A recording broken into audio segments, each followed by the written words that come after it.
Hello, my YouTube family. I welcome you all to your very own channel, Next Gen Teachers. आज हम करने वाले हैं Flanders theory. Now नेड ए Flander ने जो एनालिसिस दिया था, एनालाइज करने के लिए टेक्निक दी थी, आज हम उसको पढ़ने वाले हैं. How would you modify teaching behaviour through Ned Flanders interaction analysis techniques.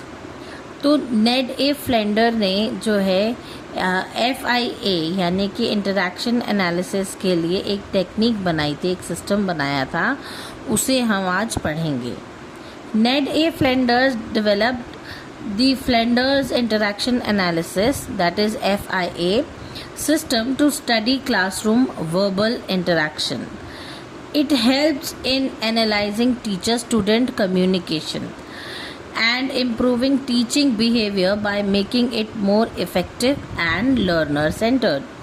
तो फ्लेंडर ने जो है ये एक इंटरैक्शन एनालिसिस दिया था, इसकी एक टेक्निक बनाई थी कि हम कैसे एनालिसिस कर सकते हैं कि टीचर और बच्चे के बीच में जो संवाद हो रहा है, जो बात हो रही है, उससे जो है स्टूडेंट के ऊपर या लर्नर के ऊपर पॉजिटिव इम्पैक्ट कैसे पड़ेगा और टीचर जो है अपने बिहेवियर को और किस तरीके से सुधार पाती है. Now meaning of Flanders interaction analysis. It is a technique used to observe, classify and record classroom interaction. तो अब ये जो इंटरैक्शन एनालिसिस है, ये कौन करता है? ये बेसिकली कोई भी ऐसा इंसान करता है जो कि क्लास को ऑब्जर्व करने के लिए आता है. ठीक है, ये आपकी कोऑर्डिनेटर हो सकती है, ये आपकी प्रिंसिपल हो सकती हैं, वाइस प्रिंसिपल हो सकती हैं. तो कोई भी हायरार्की के हिसाब से कोई भी जो आपसे हायरार्की में बड़े हैं, वो जो हैं आपकी क्लास में बैठ के आपकी क्लास को ऑब्जर्व कर सकते हैं और रिकॉर्ड कर सकते हैं आपकी क्लासरूम को with this analysis technique. Now it focuses mainly on verbal behavior and divides it into categories to understand how teachers and students interact during teaching. तो अब इस चीज़ को जो है टीचर और स्टूडेंट के कम्युनिकेशन को फ्लेंडर ने जो है कुछ कैटेगरीज में बांटा ताकि ये और बेहतर तरीके से समझ आ पाए कि इनका जो बिहेवियर है, वर्बल बिहेवियर है, क्लास में इंटरैक्शन जो है वो किस तरीके का है. Now, categories of Flinders Interaction Analysis. Flinders classified classroom interaction into 10 categories. तो फर्स्ट है टीचर टॉक. टीचर टॉक के अंदर इनडायरेक्ट इन्फ्लुएंस में क्या आता है? एक्सेप्ट्स फीलिंग्स, प्रेजेस और एनकरेजेस, एक्सेप्ट्स और uses friends students ideas and ask questions. तो टीचर टॉक के अंदर ये 4 चीज़ें आती हैं कि टीचर जो है बच्चों की फीलिंग्स को एक्सेप्ट करती है, उन्हें प्रेज करती है और इनकरेज करती हैं, बच्चों के जो आइडियाज़ हैं उनको एक्सेप्ट करती हैं और बच्चों को जो क्वेश्चंस पूछने होते हैं वो फ्रीली अपनी क्लास में अपनी टीचर से पूछ सकते हैं. उनको वो मोटिवेट करती हैं कि बच्चे और क्वेश्चंस पूछें. तो ये तो है टीचर टॉक इनडायरेक्ट इन्फ्लुएंस और ये इसके 4 कैटेगरीज हैं. आगे इसकी ये 3 कैटेगरीज क्या हैं? टीचर टॉक की ही 3 कैटेगरीज और हैं जो कि डायरेक्ट इन्फ्लुएंस करती है. याद रखिएगा, पहले की टीचर टॉक में मैंने आपको इनडायरेक्ट इन्फ्लुएंस में 4 कैटेगरीज बताई हैं और बाद में टीचर टॉक की जो डायरेक्ट इन्फ्लुएंस है उसकी 3 कैटेगरीज हैं. पहली है लेक्चरिंग कि टीचर किस तरीके से जो है लेक्चर कंडक्ट करती है. सेकंड है गिविंग डायरेक्शंस कि बच्चों को किस तरीके से टीचर जो है डायरेक्शंस देती हैं. क्रिटिसाइजिंग और जस्टिफाइंग अथॉरिटी. तो ये भी देखा जाता है कि कहीं टीचर जो है बच्चों को क्रिटिसाइज तो नहीं कर रही या फिर अपनी अथॉरिटी को जस्टिफाई करने की कोशिश तो नहीं कर रही. तो ये भी जो है टीचर टॉक में ही आता है। नेक्स्ट है स्टूडेंट टॉक। ना स्टूडेंट टॉक के अंदर भी दो कैटेगरीज हैं। पहला है स्टूडेंट रिस्पॉन्स और दूसरा है स्टूडेंट इनिशिएशन। तो स्टूडेंट जो है वो कितना इनिशिएटिव ले रहा है क्लासरूम में पढ़ाई के लिए और कितना रिस्पॉन्स करता है वो डिपेंड करता है इस फ्लेंडर इंटरैक्शन एनालिसिस टेक्निक के ऊपर। लास्ट कैटेगरी जो है वो है साइलेंस और कंफ्यूजन की, जिसमें साइलेंस और पॉज होता है कि क्लास कितनी साइलेंट है, टीचर ने कितने पॉज लिए हैं पढ़ाते समय, कितने आराम से पढ़ाया है। तो ये सारी चीज़ें जो है ये टीचर की पढ़ाने की टेक्निक बच्चों के और टीचर के बीच के इंटरैक्शन को एनालाइज करने के लिए ये टेक्निक बनाई गई थी नेड ए फ्लेंडर्स के द्वारा। Now modification of teaching behaviour through FIA, it helps in improving teaching behaviour in the following veg. अब ये क्यों बनाया गया था? ताकि टीचिंग बिहेवियर जो है वो और बेहतर इम्प्रूव हो सके। तो किस तरीके से वो इम्प्रूव हुआ? It promotes indirect teaching behaviour.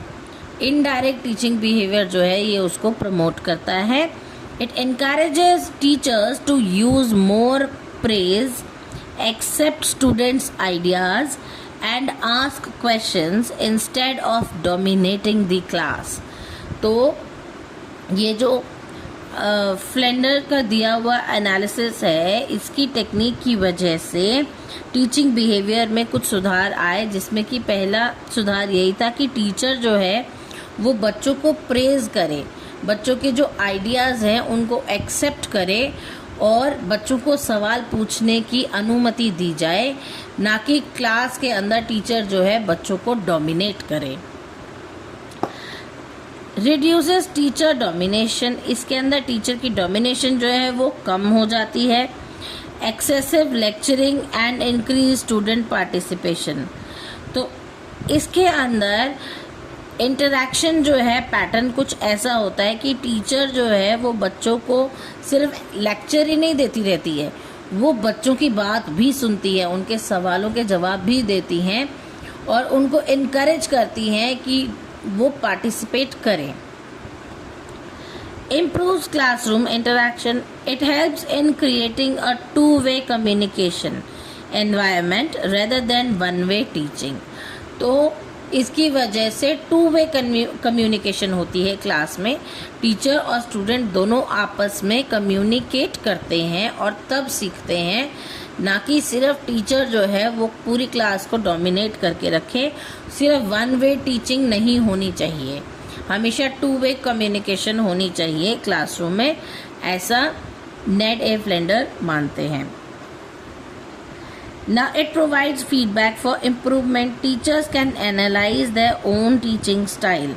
अब टीचर जो है वो अपने ही टीचिंग स्टाइल को एनालाइज कर सकती है ये सारी चीज़ों को देख के।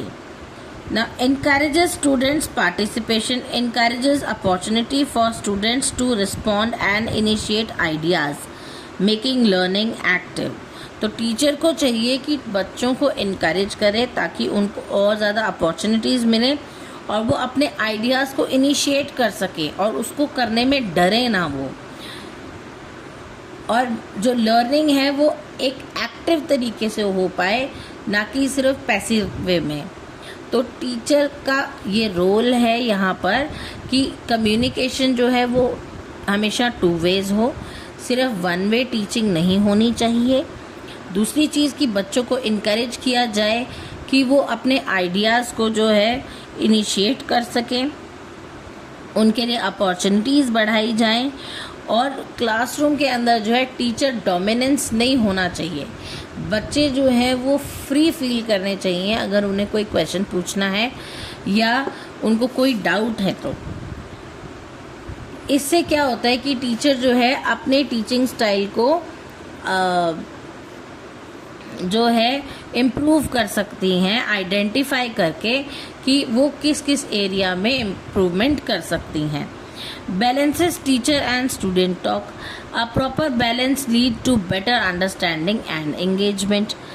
अगर क्लास के अंदर टीचर और स्टूडेंट दोनों सही तरीके से और बैलेंस्ड वे में कम्युनिकेट करेंगे तभी अंडरस्टैंडिंग जो है वो बेटर होगी और क्लास जो है वो काफ़ी इंगेजिंग रहेगी।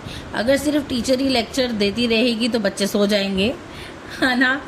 तो बच्चों को जो है इंगेज रखने के लिए, उनका इंटरेस्ट बनाए रखने के लिए टीचर को क्लासरूम का माहौल टू वे कम्युनिकेटिव रखना चाहिए। इसके एडवांटेजेस क्या हैं? सिस्टमैटिक और ऑब्जेक्टिव मेथड होती है ये एनालिसिस। सिस्टमैटिक होती है, इसका हर एक सिस्टम बना हुआ है इसका एक, जैसे मैंने आपको पीछे 10 कैटेगरीज बताई। इट इम्प्रूव्स टीचिंग इफेक्टिवनेस, इसकी वजह से टीचिंग की जो इफेक्टिवनेस है वो और ज़्यादा बढ़ जाती है। It encourages democratic classroom environment, अब ये डेमोक्रेटिक क्लासरूम एनवायरनमेंट को जो है इनकरेज करती है। क्लासरूम का जो एनवायरनमेंट है वो डेमोक्रेटिक होना चाहिए, ना कि teacher dominated. It helps in teacher training and self evaluation, तो टीचर की जो ट्रेनिंग है और टीचर का जो सेल्फ इवैल्यूएशन है ये उसमें भी हेल्प करता है। अब क्योंकि इसकी एडवांटेजेस हैं तो इसकी लिमिटेशंस भी होंगी। इसकी लिमिटेशंस में क्या है कि it focuses only on verbal behaviour, ये सिर्फ वर्बल बिहेवियर को एनालाइज करता है कि क्लासरूम में किसकी कैसे बात हो रही है। ये बहुत ज़्यादा टाइम कंज्यूमिंग होता है और इसके लिए जो है ट्रेनिंग की ज़रूरत पड़ती है। It ignores non verbal communication, और कम्युनिकेशन के ऊपर ही पूरा ये जो है फोकस्ड रहता है और नॉन कम्युनिकेशन जो है ये पूरा इग्नोर कर देते हैं। इसका कंक्लूजन क्या है? Flanders interaction analysis is a powerful tool for modifying teaching behaviour, teaching के बिहेवियर को मॉडिफाई करने के लिए फ्लेंडर का बनाया हुआ इंटरैक्टिव एनालिसिस जो है वो एक पावरफुल टूल है। And by promoting interactive and student centered teaching it enhances classroom communication। अब बच्चों को इंटरैक्टिव और क्लासरूम को जो है स्टूडेंट सेंटर बनाने के लिए क्लासरूम के अंदर जो है जो कम्युनिकेशन होती है उसे इम्प्रूव करने के लिए जो है ये इंटरैक्शन एनालिसिस बनाया गया है, ताकि overall quality of teaching learning जो प्रोसेस है वो और ज़्यादा इम्प्रूव हो सके। टीचर्स अपने आप को एनालाइज कर सकें कि हम क्लास में किस तरीके से पढ़ा रहे हैं, कहीं हम ओवर डोमिनेटिंग तो नहीं हो रहे हैं, या बच्चों को जो है क्लासरूम में सवाल पूछने में कोई डर तो नहीं लग रहा, वो हेजिटेंट फील तो नहीं करते। तो टीचर कि ये भी रिस्पॉन्सिबिलिटी बनती है ना सिर्फ लेक्चर ही देते जाना, लेकिन बच्चों की फीलिंग्स और उनके आइडियाज़ को भी वेलकम करना। तो ये था फ्लेंडर इंटरैक्शन एनालिसिस का टॉपिक। आई होप आपको समझ आया होगा। अगर आपको मेरी वीडियोस अच्छी लगती हैं तो please do like, share it with your friends. अच्छे अच्छे कमेंट्स करके मुझे मोटिवेट करना ना भूलें and don't forget to subscribe my channel. तब तक के लिए थैंक यू।